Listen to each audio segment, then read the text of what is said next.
Hello students, how are you all. Students, आज इस lecture video में हम एंटी माइक्रोबियल एजेंट्स के बारे में पढ़ेंगे। आइए तो शुरू करते हैं। स्टूडेंट्स, एंटी माइक्रोबियल एजेंट्स होते क्या हैं? तो these are the agents that kills the micro organisms और इनहिबिट्स देयर ग्रोथ। तो ये ऐसे एजेंट्स होते हैं और ऐसे सब्सटेंस होते हैं जो कि माइक्रो ऑर्गेनिजम्स को किल करते हैं या उनकी ग्रोथ को इनहिबिट करते हैं। सो एंटी माइक्रोबियल एजेंट्स को हम ग्रुप कर सकते हैं according to the micro organisms and function. So micro organisms के according they are antibiotics which work against bacteria and anti fungal which works against fungi. Students, अगर हम function के basis पे बोले तो they are microbicidal and microbiostatics. So they are microbicidal and microbiostatics. अब difference क्या है microbicidal and microbiostatics में? सो माइक्रोबिसाइडल का मतलब है ऐसे एंटीबायोटिक्स और ऐसे माइक्रोबियल एजेंट्स जो कि माइक्रोब्स को किल करने की क्षमता रखते हो, किल करने की एबिलिटी रखते हो। जबकि माइक्रोबायोस्टैटिस्टिक्स का मतलब है ऐसे एंटी माइक्रोबियल एजेंट्स जो कि माइक्रो ऑर्गेनिजम्स की ग्रोथ को इनहिबिट करते हो। सो एंटीबायोटिक्स की अगर हम बात करें तो ये एक ऐसे सब्सटेंस होते हैं जो कि माइक्रो ऑर्गेनिजम्स के द्वारा ही प्रोड्यूस किए जाते हैं एंड ये सेलेक्टिवली सप्रेस करते हैं माइक्रो ऑर्गेनिजम्स की ग्रोथ को या किल करते हैं माइक्रो ऑर्गेनिजम्स को काफ़ी लो कंसंट्रेशन में भी। सो अब सोर्सेज क्या है एंटीबायोटिक्स के? तो फंजाई, बैक्टीरिया एंड एक्टिनोमाइसिट्स ये सोर्सेज है एंटीबायोटिक्स के। ये एंटीबायोटिक्स प्रोड्यूस करते हैं। सो अगर हम एग्जांपल की बात करें कि फंजाई कौन से एंटीबायोटिक प्रोड्यूस करते हैं, बैक्टीरिया कौन से एंटीबायोटिक्स प्रोड्यूस करते हैं एंड एक्टिनोमाइसिट्स कौन से एंटीबायोटिक्स प्रोड्यूस करते हैं।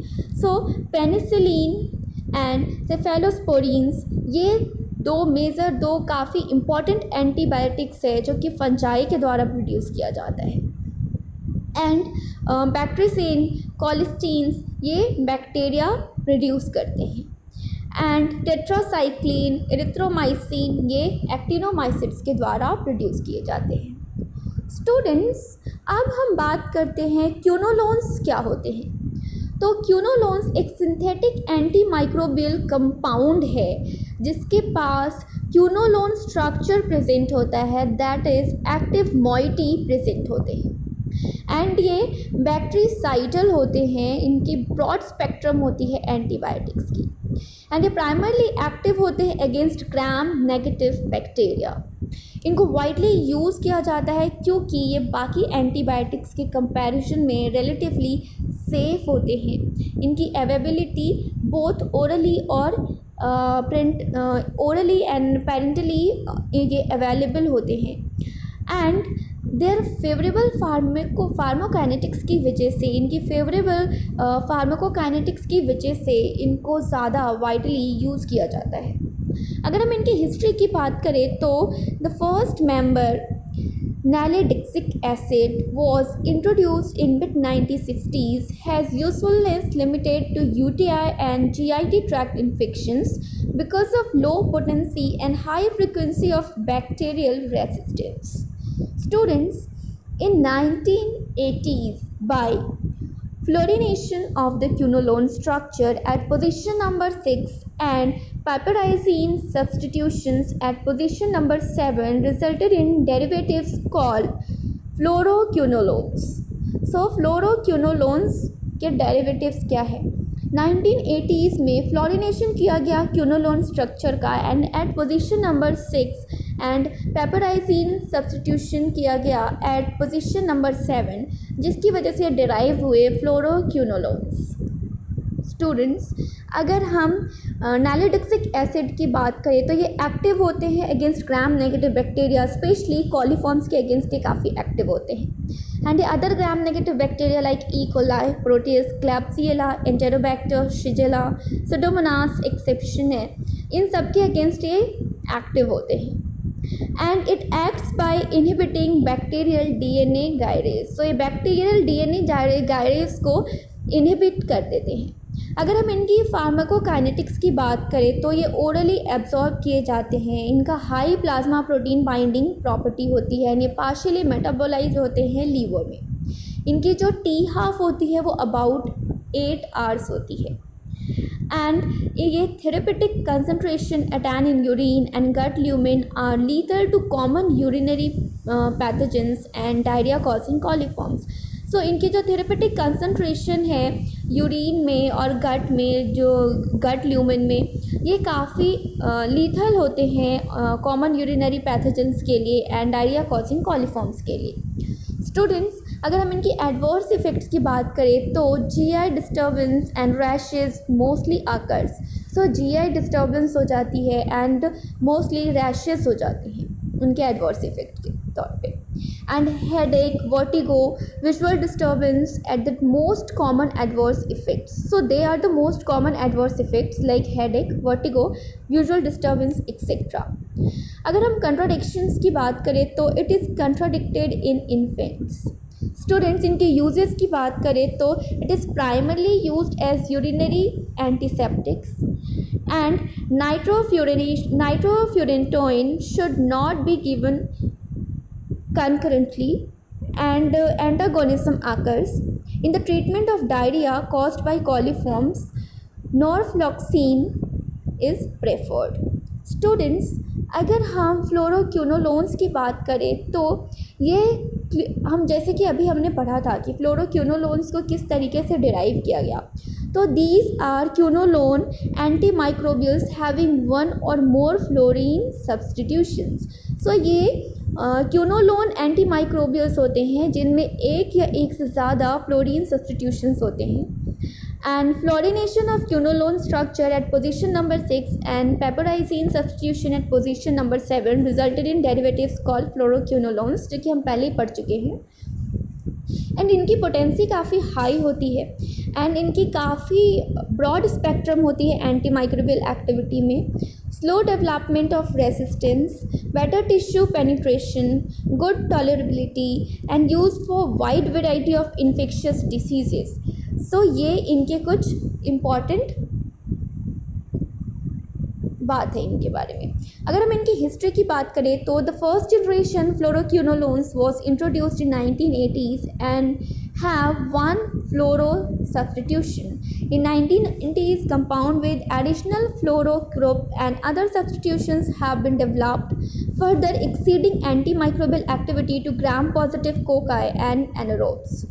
So they अगर हम इनकी क्लासिफिकेशन की बात करें तो first generation and second generation की हम क्लासिफिकेशन की बात करते हैं, क्योंकि 1990s में कंपाउंड्स को ऐड किया गया था with additional fluoro group and other substitutions have been developed and further exceeding antimicrobial activity to gram positive cocci and anaerobes के लिए भी इनकी एंटीमाइक्रोबियल एक्टिविटी को बढ़ाया गया था। सो अगर इनकी क्लासिफिकेशन की बात करें तो फर्स्ट जनरेशन में क्या क्या हैं। सो नॉरफ्लॉक्सिन जो है इनके फर्स्ट जनरेशन है, ऑफ्लॉक्सिन ये सारे इनके फर्स्ट जनरेशन है, एंड लिवोफ्लॉक्सिन ये इनकी सेकंड जनरेशन है, लोमिफ्लॉक्सिन एक्सेट्रा ये इनकी सेकंड जनरेशन है। अगर इनके मैकेनिज्म ऑफ एक्शन की बात करें तो क्विनोलोन्स टारगेट बैक्टीरियल डीएनए गायरेज। सो जो क्विनोलोन्स है वो क्या करते हैं, बैक्टीरियल डीएनए गायरेज को टारगेट करते हैं, जैसे कि हमने पहले भी पढ़ा। एंड ये टोपोइसोमेरेज 4 इनको ये टारगेट करते हैं। ग्राम नेगेटिव बैक्टीरिया डीएनए गायरेज को टारगेट करके ग्राम नेगेटिव बैक्टीरिया को किल किया जाता है। ग्राम पॉजिटिव बैक्टीरिया में टोपोइसोमेरेज 4 को टारगेट किया जाता है माइक्रो ऑर्गेनिजम्स की ग्रोथ को इनहिबिट करने के लिए या इनको किल करने के लिए। स्टूडेंट्स, अगर हम बात करें इनके डबल हेलिकल डीएनए की तो इनके पास डबल हेलिकल डीएनए होता है, 2 स्ट्रैंड्स होते हैं and 2 strands must separate to permit DNA replication, transcription, overbinding, excessive positive supercoiling of DNA in front of the point of separation, and they inhibit protein synthesis. Students, इनके जो सब units है अगर हम इनकी बात करें तो ये सब unit strand cutting function of DNA gyrase. A subunit release the strand. Students, अगर हम क्विनोलोन्स के बारे में और बात करें तो ये बाइंड करते हैं ए सब यूनिट से with high affinity and interfere with the strand cutting and releasing function. So ये इंटरफेयर करते हैं स्ट्रैंड कटिंग में एंड रिलीज़ करने में, फंक्शन रिलीजिंग में ये इंटरफेयर करते हैं. एंड ये प्रिवेंट करते हैं बैक्टीरियल डीएनए के रेप्लिकेशन को during bacterial growth and reproduction. Finally bacterial cell death occur. So ये इस तरीके से बैक्टीरिया को किल करने में हेल्प करते हैं. फर्स्ट, सबसे पहला ये क्या करते हैं, ये ए सब यूनिट से बाइंड करते हैं विद हाई एफिनिटी के साथ एंड ये strand cutting and function releasing में इंटरफेयर करते हैं. देन ये रेप्लिकेशन को प्रिवेंट करते हैं. As you can see replication prevent हो जाता है, रेप्लिकेशन को प्रिवेंट करते हैं जिसकी वजह से बैक्टीरियल ग्रोथ एंड रिप्रोडक्शन नहीं हो पाती है.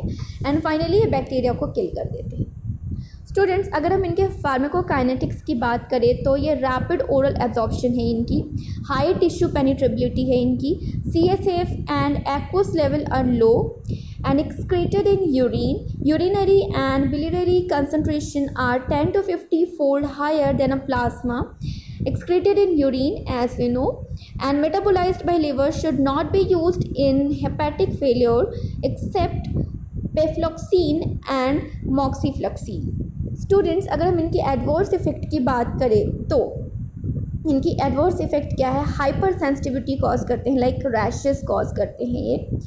एंड ये जनरली सेफ होते हैं but nausea, vomiting, abdominal discomfort, bad taste etcetera ये सारी चीज़ें ये कॉज कर सकते हैं. सो ये इनके कुछ एडवर्स इफ़ेक्ट है. अगर हम इंट्रैक्शन की बात करें तो NSAIDs में enhance CNS toxicity of FQs. Seizure reported. Students, antacids ये इनके इंटरेक्शंस है कि ये कैसे इंटरेक्ट करते हैं, किससे इंटरेक्ट करते हैं. तो antacids iron salts reduce absorption of FQs. अगर हम इनके थेरेपेटिक यूज़ की बात करें तो they are use for urinary tract infection, gonorrhoea, typhoid, respiratory infection, tuberculosis etcetera, bone and soft tissue and wound infections के लिए इनको यूज़ किया जाता है. Thank you so much students. I hope आपको अच्छा लगा होगा पढ़ के. Once again thank you so much.